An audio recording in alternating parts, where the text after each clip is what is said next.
Assalamualaikum warahmatullahi wabarakatuh. Semangat para petani Indonesia, semangat untuk semuanya. Pada kesempatan pagi hari yang berbahagia kali ini, kita sedang berada di tempat pembibitan kemangi, di mana kita update terlebih dahulu mengenai bibit kemangi yang sudah kita budidayakan sebelumnya, ya.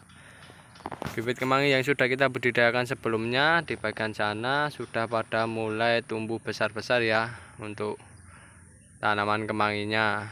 Akan tetapi permasalahan dalam proses pembibitan ini itu sangatlah sulit, bukan sulit tapi sangatlah berat kan. Sangat berat karena proses pembibitan kemangi ini memakan waktu yang cukup lama, dimana kurang lebih usia 25 hari up baru bisa kita gunakan sebagai bibit. Dan kalian bisa lihat di sana itu usia 25 hari, di mana bibit tersebut ya sebagian ada yang besar, sebagian ada juga yang masih kecil, dan sebagian juga ada yang tumbuh. Nah, dalam budidaya kemangi ini paling beratnya yaitu berada di titik pembibitan kan kawan, karena titik pembibitan ini merupakan titik di mana tanaman kemangi sangat rentan sekali ya, dan resikonya besar untuk mati. Nah, hal tersebut disebabkan oleh beberapa hal, yaitu diantaranya ada serangan gulma, serangan hama, dan serangan penyakit. Serangan gulma tersendiri itu seperti halnya yang bagian sini ya, bagian usia bibit kemangi yang usianya 25 hari ini sudah banyak gulma yang tumbuh, dimana jika kawan-kawan benihnya belum tumbuh biasanya itu kalah dengan gulmanya. Karena mengapa? Karena gulma itu sendiri menyerap unsur-unsur hara yang dibutuhkan oleh si tanaman kemangi tersebut atau bibit kemangi tersebut. Dan di sisi lain gulma itu sendiri juga akan menutupi di mana matahari itu dibutuhkan untuk fotosintesis dari si bibit kemangi tersebut. Sehingga biasanya jika bibitnya masih kecil atau alias pertumbuhannya kalah cepat dengan gulmanya, itu biasanya kemungkinannya itu tidak tumbuh dengan baik atau bahkan mati, semacam itu kan kawan. Lalu yang kedua yaitu adalah hama yang paling berat dalam budidaya kemangi menurut kami adalah hama ulat dan hama belalang. Ulat dan belalang biasanya suka sekali memakan bibit-bibit kemangi yang masih muda atau tunas-tunas mudanya, sehingga untuk pertumbuhan bibitnya itu agak lama ya kan, karena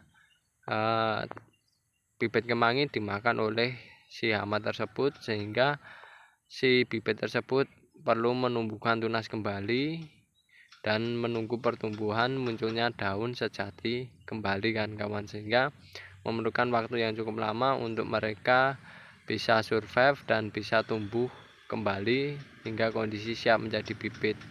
Nah, tapi kemarin dalam budidayanya kami menemui masalah yaitu adalah ayam. Nah, ayam ini kan suka mengeker-eker media pembibitan. Nah, pastikan kawan-kawan dalam membudidayakan proses pembibitan kemangi ini, kawan-kawan lebih baiknya ditempatkan di tempat yang aman, karena jika media sudah kita taburi benih lalu dieker-eker oleh ayam, itu pastinya nantinya kemungkinan benih tersebut tumbuh atau bibit tersebut tumbuh itu semakin sulit, semakin kecil kan kawan. Sehingga langkah lebih baiknya, lebih amannya diberi jaring maupun ya pengaman bagi media pembibitan tersebut, agar si hama-hama tidak pada masuk ke tempat yang dibudidayakan. Bisa menggunakan jaring, bisa juga menggunakan insect net maupun lain sebagainya. Pastinya banyak opsi-opsi lain ya, bisa menjaga proses pembibitan tersebut. Lalu yang ketiga adalah penyakit. Penyakit ini yang paling saya kurang sukai ya, itu adalah penyakit yang disebabkan oleh jamur ya. Jamur bakteri maupun virus ya, tapi ini saya kurang paham ini penyakit ini ya. Inilah penyakit ini yang saya kurang suka ya, hitam-hitam kayak gini pada bagian daun kemanginya. Nah itu biasanya akan menyerang daun kemangi, satu lembar daun kayak gitu nantinya hitam semua dan akan patah, tinggal menyisakan yang tunas-tunasnya.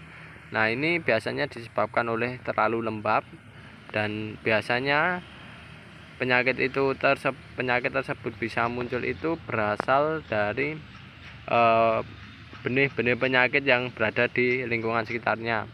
Contohnya gulma semacam ini juga bisa membawa benih-benih penyakit, maupun tanaman budidaya sebelumnya itu juga bisa membawa benih-benih penyakit. Nah itu alangkah baiknya kan kawan dalam proses pembibitannya ditempatkan yang jauh dari kemungkinan terserang penyakit kan kawan semacam itu, dan kondisinya dalam pembibitan itu pastinya bersih kan kawan semacam itu, sehingga nantinya dalam budidayanya itu pastinya pembibitannya jauh lebih bagus dan lebih baik kan semacam itu. Yang jelas jangan lupa sinar matahari selalu diberikan pada